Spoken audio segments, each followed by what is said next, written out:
नमस्ते दोस्तों, अगर आप भी आने वाले आईपीओ में निवेश करने की सोच रहे हैं तो तैयार हो जाइए। अगस्त महीने में एक नया आईपीओ आ रहा है, TCHNOCRAFT ventures limited IPO. Disclaimer, ध्यान दें कि यह जानकारी केवल शैक्षिकी और सूचना के उद्देश्य से है। किसी भी निवेश से पहले अपने वित्तीय सलाहकार से सलाह जरूर लें।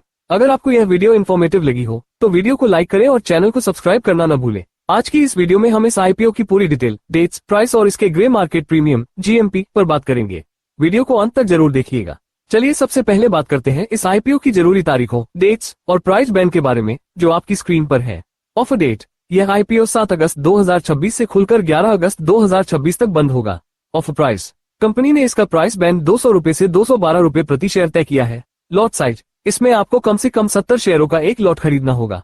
अब बात करते हैं सबसे दिलचस्प हिस्से की, यानी ग्रे मार्केट प्रीमियम GMP की, जो हमें बाजार के रुझान का अंदाजा देता है। एक्सपेक्टेड GMP, वर्तमान में इसका संभावित GMP करीब 15 रुपए से 17 रुपए यानी लगभग 7% चल रहा है। जरूरी नोट, ध्यान रहे कि यह GMP सिर्फ अनौपचारिक बाजार के अनुमान और अफवाहों पर आधारित है, यह कोई आधिकारिक आंकड़ा नहीं है। बात करते हैं इस आईपीओ की पूरी टाइमलाइन और तारीखों के बारे में। ओपन डेट, यह आईपीओ 7 अगस्त 2026 को खुलेगा। क्लोज डेट, ये 11 अगस्त 2026 को बंद होगा। अलॉटमेंट डेट, शेयरों का अलॉटमेंट 12 अगस्त 2026 को होगा। रिफंड और डीमेट ट्रांसफर, 13 अगस्त 2026 को रिफंड इनिशिएट होगा और आपके डीमेट खाते में शेयर ट्रांसफर किए जाएंगे। लिस्टिंग डेट, ये शेयर बाजार में 14 अगस्त 2026 को लिस्ट होगा। अब नजर डालते हैं इसके प्राइस, लॉट साइज और बाकी वित्तीय आंकड़ों पर। फेस वैल्यू प्रति शेयर 10 रुपए है। इश्यू प्राइस, इसका प्राइस बैंड 200 रुपए से 212 रुपए तय किया गया है। लॉट साइज, निवेशकों को कम से कम 70 शेयर्स का एक लॉट खरीदना होगा। इश्यू साइज, ये कुल 251.87 करोड़ रुपए का है, जिसमें 201.50 करोड़ रुपए का फ्रेश इश्यू और 50.37 करोड़ रुपए का ऑफर फॉर सेल शामिल है। मार्केट कैप, कंपनी का कुल मार्केट कैप करीब 839.65 करोड़ रुपए है। आइए जानते हैं कि इस आईपीओ में किस कैटेगरी के लिए कितना हिस्सा आरक्षित है और इसके अन्य डिटेल्स क्या है। इश्यू टाइप, यह एक बुक बिल्ड इश्यू है। लिस्टिंग, यह NSE और BSE दोनों पर लिस्ट होगा। रजिस्ट्रार, इसके लिए बिग शेयर सर्विसेज को रजिस्ट्रार नियुक्त किया गया है। शेयर रिजर्वेशन, इसमें QIB कोटा 50%, HNI कोटा 15% और रिटेल कोटा 35% रखा गया है। अब बात करते हैं कंपनी के महत्वपूर्ण वित्तीय अनुपातों की, जो कंपनी की मजबूती को दर्शाते हैं। रोग रिटर्न ऑन इक्विटी, कंपनी का रोग बेहतरीन 26.51% है। रोज कैपिटल एम्प्लॉयड पर रिटर्न ग्रोस भी शानदार 27.72% पर है। डेट इक्विटी कर्ज अनुपात, कंपनी पर कर्ज और इक्विटी का अनुपात 0.55 है। नेट वर्थ पर रिटर्न की 26.51% दर्ज किया गया है। PBV price to book value, इसका PBV रेशियो 3.91 है। पट मार्जिन प्रतिशत, कंपनी का पेट मार्जिन 12.56% है, जो इसके मुनाफे को दिखाता है। अब नजर डालते हैं कंपनी के अर्निंग्स प्रति शेयर एप्स और वैल्यूएशन पर। प्री एप्स रुपए, आईपीओ से पहले EPS 14 रुपए और 39 पैसे था। पोस्ट एप्स रुपए, आईपीओ के बाद इसका EPS 10 रुपए और 94 पैसे रहेगा। Pre PAX pre issue PE ratio 14.73 है। Post PAX post issue PE ratio 19.38 पर आ जाता है। नोट, ये गणना RHP के डेटा के अनुसार प्री और पोस्ट इश्यू शेयर होल्डिंग पर आधारित है। आइए अब देखते हैं कि कंपनी के प्रमोटर्स कौन है और उनकी हिस्सेदारी कितनी है। Share holding pre issue, IPO से पहले प्रमोटर्स के पास 100% हिस्सेदारी थी। Share holding post issue, IPO के बाद ये हिस्सेदारी घटकर 70% रह जाएगी। मुख्य प्रमोटर्स, इस लिस्ट में संजय त्यागी, रेखा त्यागी, कार्तिकेय कंस्ट्रक्शंस और संजय त्यागी HUF शामिल है। दोस्तों, ये थे टेक्नोक्राफ्ट वेंचर्स आईपीओ के मजबूत फंडामेंटल्स।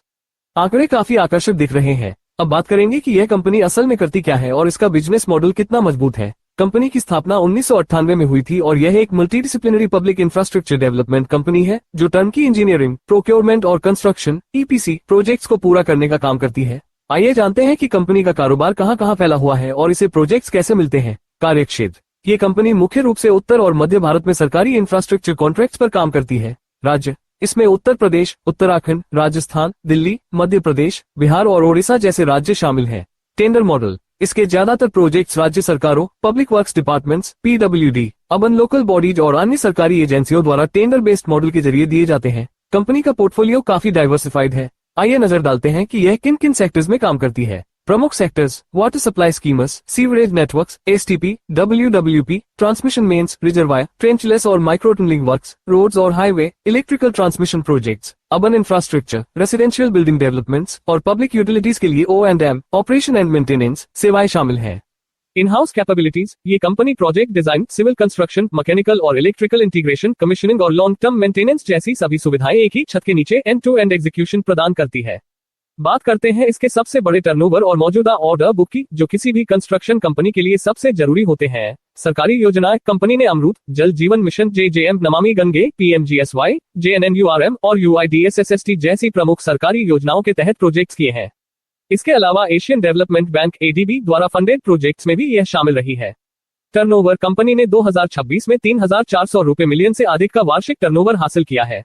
ऑर्डर बुक, 15 जुलाई 2026 तक कंपनी के पास 13,207 रुपए और 32 पैसे मिलियन फ्यूचर O&M सहित की बैलेंस वर्क वैल्यू का एक मजबूत ऑनगोइंग ऑर्डर बुक है, जिसमें से 9,176 रुपए और 24 पैसे मिलियन के प्रोजेक्ट्स जॉइंट वेंचर्स के जरिए एग्जीक्यूट किए जा रहे हैं।